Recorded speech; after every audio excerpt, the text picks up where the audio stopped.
Yes, so welcome back and welcome to DecideAct and the company's CEO and co-founder Flemming Videriksen.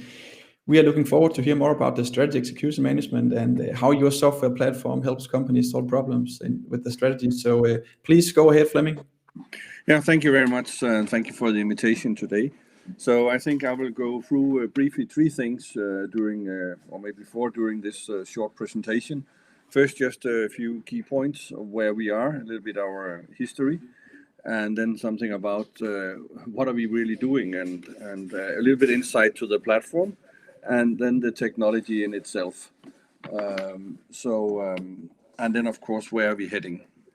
So first of all, our key point of navigation when we look ahead is that of course we are aiming to reach 100 million ARR, not this year, but in the future. We base that of course that we had a very good start in 21 on our after our IPO in end of 2020. But the fact is that like with us and strategy is that nothing happens until something moves, and that was Einstein who I'm quoting for that. And of course part of that is of course that when we address new organizations, then the space we are going into is basically saying how can we help you move things and succeed with your execution of strategy.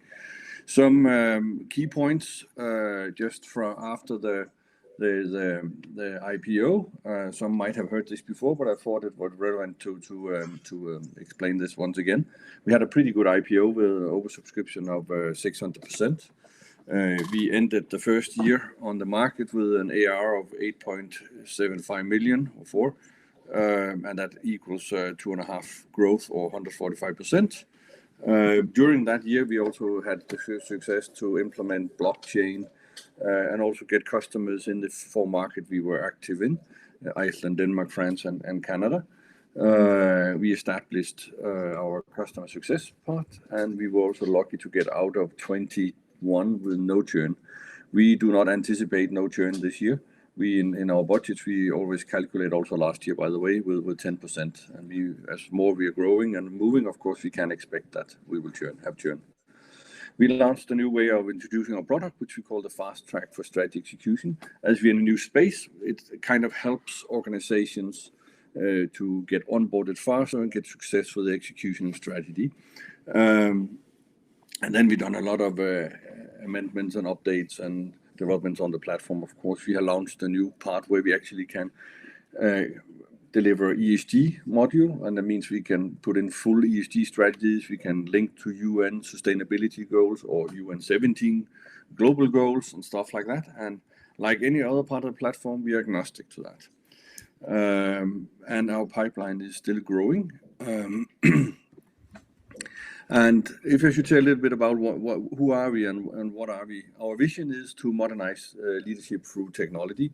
The whole mission, what are we doing, is of course transform strategy into action, either corporate strategies or strat plans at a lower level in the organization.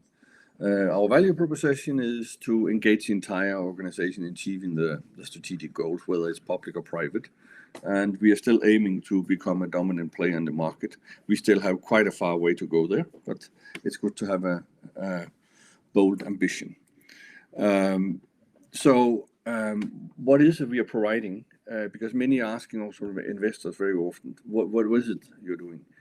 And we are delivering a digital infrastructure for executing a strategy, so that you can compare that with on finance, you have your ERP systems, but on strategy, you have nothing. So basically, we deliver an infrastructure which can help both documentation, implementation, monitoring of strategic initiatives, bigger plans and priorities, and of course support growth objectives and others. And when you work with an infrastructure, it kind of requires 3 different things to succeed on strategy execution. One is, of course, the infrastructure itself, the software, our cloud solution. The other part would be leadership and culture. And the third part would be to set up a pretty rigid strategic governance, like you have on your finances, routines, and stuff like that. Having infrastructure means that you're no longer depending on single persons. You can scrap your spreadsheets or PowerPoints wherever you're doing a strategy which cannot follow up anyway automatically. as you know, or some of you will know, that we also working with machine learning, turning into AI later, is of course we want to become a GPS for executing a strategy. So already now notifications and other stuff can help to get things done, and also highlight where there are roadblocks and others you need to avoid, or you are falling off track here.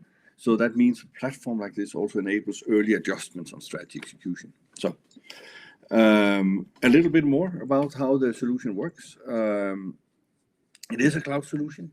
We have a lot of intuitive dashboards. We have a mobile app where it's easy to do updates and follow it. And one of our differentiators also in the market, can of course also sometimes be a complication, is that we are agnostic to strategic frameworks. So we don't force any company to work after a certain methodology. We basically adapt to the way the company likes to work, help them to set up the logic of their strategy and put it into the platform. So they get a strategic hierarchy, and they will also be predefined together and what can you connect and what can you not connect. And that is especially an issue for big organizations, because when they want to streamline, and they don't want to change the way they do it just because they get in a system. And then we can work on multiple platforms, of course, as I mentioned before, and it's pretty easy to get started. We have very good customer success, and we always help them to get well started. In addition to that, we actually also sell expertise service if they need more knowledge to be successful in this space. I mean, it's a SaaS solution, so it's easy to work with. Of course, it can be deployed on premise, or the data can be hosted by the client itself if they want to. But we basically offer the same overview of your strategy as we do over your finances. It can be assessed everywhere, no matter where you are in the world, as long as you have an internet connection. And very important part, it helps management to follow up on strategic decisions. And it also ensures actually that these strategic decisions and actions are carried out according to plan, because of the nudging or notification, where we will have different reminders. We can actually also implement workflows. So if executive have a meeting a certain day, then 3 days before everybody will be notified, you have to update and stuff like that. If not, we count it as you haven't done anything. And it's pretty easy to implement, as I mentioned probably many times before, that Apple also rated our mobile app as useful from 4 year plus. So it also, most executives can use it. So basically, DecideAct is a technical solution to a recurring problem. And we serve customers across different geographies and industries, anything from the National Church of Iceland over car industry in Canada, or nanotech in France, or biotech in Denmark, and fintech in Denmark, among those, also Denmark's fastest growing in that space. So basically, we adaptable to all industries. But there are, of course, some areas which could be of interest for us to focus more into. And selling a solution like this in an emerging market, of course, also requires that we teach the market and figure out who has the biggest needs. Where are the business issues we can address in our way of selling and stuff like that. A little more, maybe key metrics as before we continue. As mentioned before, an ARR of last year of 8.74, and growth and average contract amount was 6%. No churn. Contribution from new customers was of our growth was 57%. And from existing customers, upsell, you can say, is 43%. So, and a pretty high growth in number of customers. So I think we have two channels to play on as minimum when we're selling. Of course, when we have to grow, we have existing customers, which we can, and it's easier very often to upsell to a customer. When we become successful, we can get more widespread into the organization, or we can solve more things for them. And secondly, of course, it's to gain new customers. And mentioned before, that is a hassle in a new space. So we have long sales usually take 9 months. And we are, of course, working with different things to create urgency in the sales process to make the sales happen faster. One of them is to address critical business issues. Another thing is that we set some urgency in the first dialogue with a potential client. As I mentioned, key point on navigation is of course to grow bigger. The reason we have it as a target not for this year or next year, of course, we have said we expect the growth of this year of 80 to 150% compared to last year. This more long term makes it easier for us to take the right strategic decisions on what to focus on, so we don't become too short term in our thinking and our actions, but actually aiming for the future. But this year have had a lot of focus to strengthen our sales process. Meaning that we have go away from less field sales and go into more approach of inside sales as many other SaaS companies. We of course are working on online conversion as well, which we launched a new project here around July 1st, on beginning of July, where part of our platform or certain frameworks potential clients have the chance to online convert first as trials, and if later we will go in dialogue with them and hopefully get the sale, or they basically also can deliver a credit card if they're smaller accounts, and turn in there and get in that way. Then of course we work a lot with data to be more predictable and data driven in the way we address sales. But no sales succeeds really without two very important things in our case, or three actually. We need four things to succeed with a client. We need the sales, of course. Then we need our customer success or project management, which is both included in that, which also takes care of the whole onboarding of the client. In many cases, we will need expertise, with what we call expertise service, to succeed with a client. That means that when you sit with an executive, then they would like to speak to someone who has experience in the field and feel comfortable that we actually can help them on how the platform and infrastructure and their way of leadership could maybe transform. Because what we really can help them is to transform into a much more executionable culture in the company. But of course, it also sets new demands to themselves and the leadership. And that might require knowledge and all that. And the fourth thing that also is required is, of course, tech. We just recently announced this morning a big agreement in Canada with CAA, Canadian Automobile Association, which also owns travel agencies and insurance companies and stuff like that. I think that single case have been a major achievement for us, especially because we have been scrutinized on security, on our whole tech stack and everything, as also part of their business is regulated. And we passed through very, very nicely. We also done that with another bigger one, which we not can tell publicly, but also from Canada, but also in car industry. We signed with recently. Then the other part, which we are in a world now where things are changing, and a certain gentleman, or not gentleman, but Mr. Putin have made a little bit disturbance in the environment, and the running cost is going up for everyone due to inflation, and that means, of course, we are looking into because we have now figured out how we can make our standard solution be more scalable and sell faster. Then of course we need to optimize operations around that. So we are in good shape to deal with the future. But this actually on a sales point of view, I think also that the inflation and stuff is a major opportunity for us, as when and this more on the sales side, but when let's say equity funds, private equity funds invest, then the investment cost is just going up by year with 5 to 7% now, and that means agility, speed in things has to be much more important, and that is one of the sectors we're looking into to help more. And other companies who really want to be ahead of competition, then a solution like DecideAct can help, and also make sure that you have less cost standing still, if you can put it like that. Then, of course, we constantly work on developing the product in all sorts of things. And right now, we've a lot of focus on new modules for KPIs, and also how we can integrate a lot of different systems to be more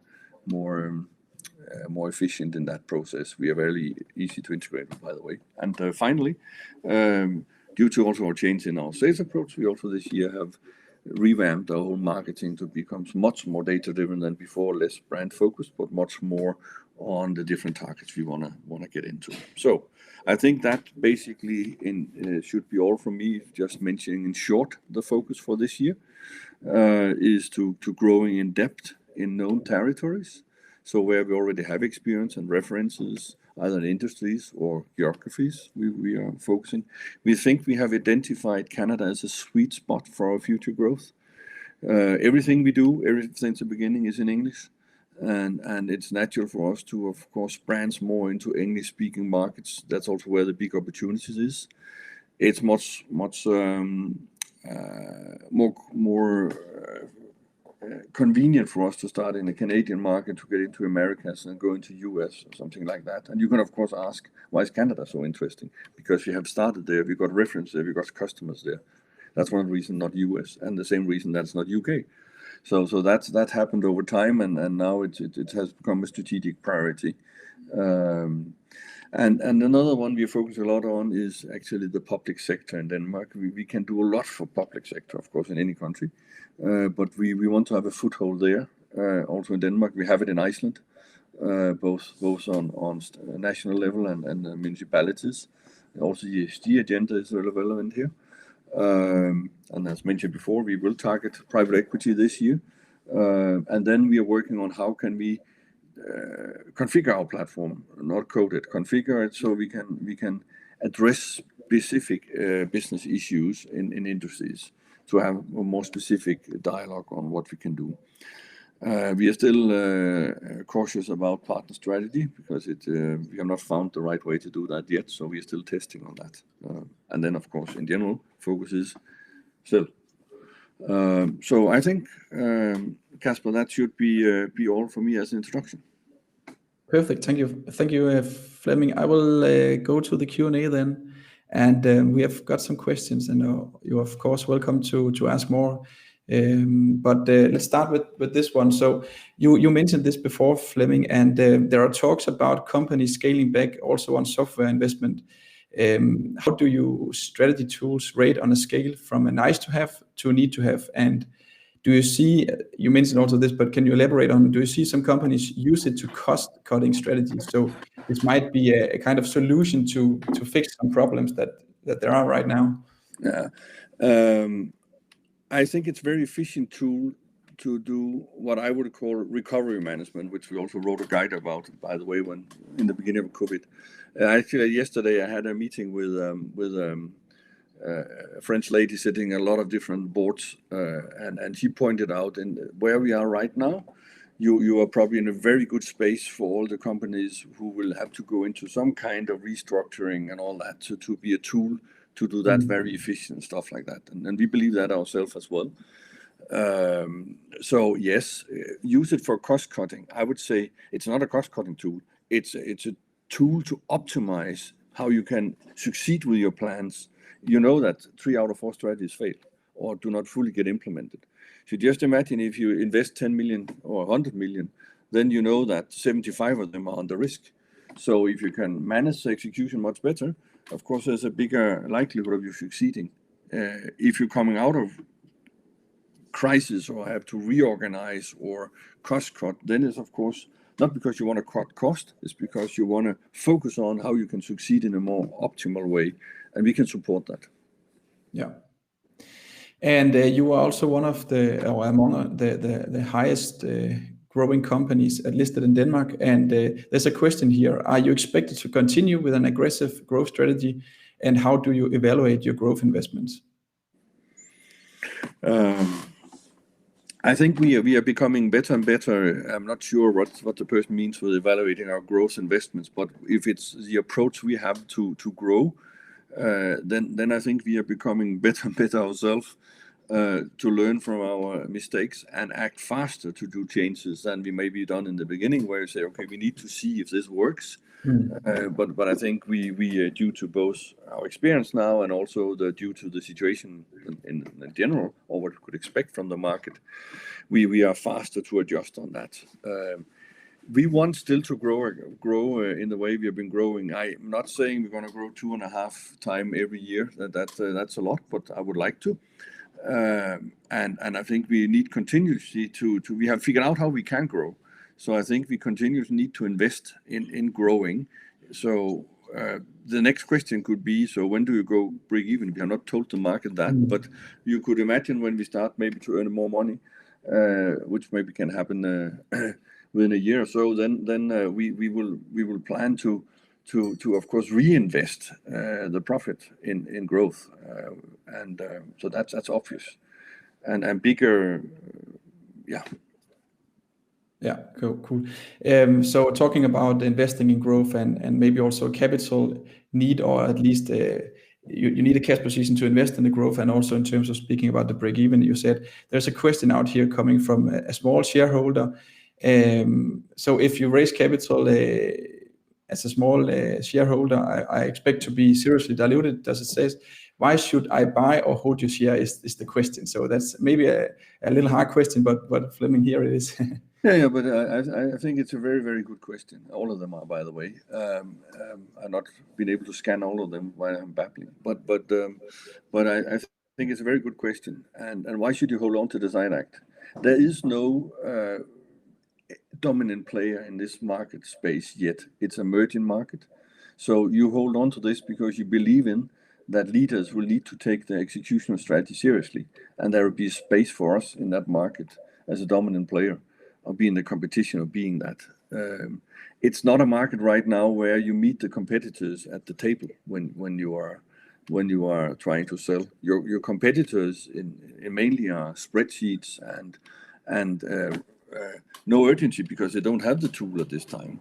So we are closing up to, I think, to the tipping point of this industry, which I will think will come within the next 12 to 24 months for real. We already see a much bigger interest now, and there are companies who are searching for tools now. So I think there's a big potential in this market. Of course, there's also a big risk because we are a startup and a SaaS. So I cannot advise the investor whether how he should deploy his funds, but at least I think there's a huge opportunity in this, and I mean, I'm also heavily invested in myself. Yeah. And talking about, the ownership structure, can you maybe elaborate more on this? As you said, you are one of the main or largest shareholders, but can you talk about anyone else in the company being a larger shareholder? The largest shareholder, I mean, we are some of the co-founders, which is Icelandic guy Bjarni, and then some of our beginning of the core team. We hold our shares in a joint holding where we have 33% or 35%, can't remember actually right now. Then we have a private investor who came in through the market, Jens Munk Holding, which has been very supportive and see a big potential in this. He's also in other startups. Then we have a couple of other bigger investors, like our chairman, as an example, and also Venting, which is an investment company owned by the Blue Lagoon in Iceland. So that's some of the major investors in the company. Perfect. So let's dig a bit into the solution and some of the product launches you made. You, for example, launched the ESG solution last year. Do you see any traction, and maybe can you elaborate on how this fits into the strategic framework for companies? Yeah, very simple. Yes, we have got some traction. We have a traction on it in Iceland, where we have launched it first, and now we are working in Denmark to get into both private companies and the public sector. We were working together in Denmark also with a company helping us into the public sector called Influencer, which is very well connected there, and then we have different approaches to that. It seems like those who are very interested in this is actually where there is an opportunity is probably in France. The government here have decided that a lot of companies need to have plans on this and all that, but they have no tools. So we are considering, is that an opening for us, or is it a hassle? I forgot the rest of the question. Please repeat. No, but maybe you can tell us about, is it upselling potential for you in the strategic environment or a solution, or is it like you buy the whole stuff from the beginning in the solution when the companies are buying? Okay, ESG is a condition you need to fulfill if you want to survive in 5 years as a company. You need to live up to those standards. So the condition to exist, and it's with an ESG strategy is like you can say, which was called CSR in the old days, and many organizations were maybe more greenwashing at that time. They had a department that have something, but now it's demand from customers that you actually are sufficient. You are doing a good effort in this and all that, and like you have a digitalization strategy, which should not be on the site, right? It should be part of your corporate strategy. Then your ESG strategy, of course, and your priorities here, they're influencing your business priorities and should be part of your core strategy. You might have separated them in a specific strategy, but then we can link to it. So you can see what is connecting to what and how does it contribute. So it gives you a full picture. I could add to that has not to do with ESG, but what DecideAct does is that we help to drive the whole organization, a complete organization, the entire organization, the direction it wants to go. It's not like governing single projects where many also consultancies are failing today. That is because they are focusing on, when they speak strategy, then focus on transformation projects only, or projects. But it's about moving the whole direction, the whole organization in the right direction. So that's why it interconnects and can easily be connected with NASDAQ framework, if you want that, for ESG, the GRI framework, the World Economic Forum, any custom one linked to the 17 UN goals and so forth. Perfect. Great, Flemming. Thank you very much. It was very interesting, and thank you for the presentation and answering all the questions.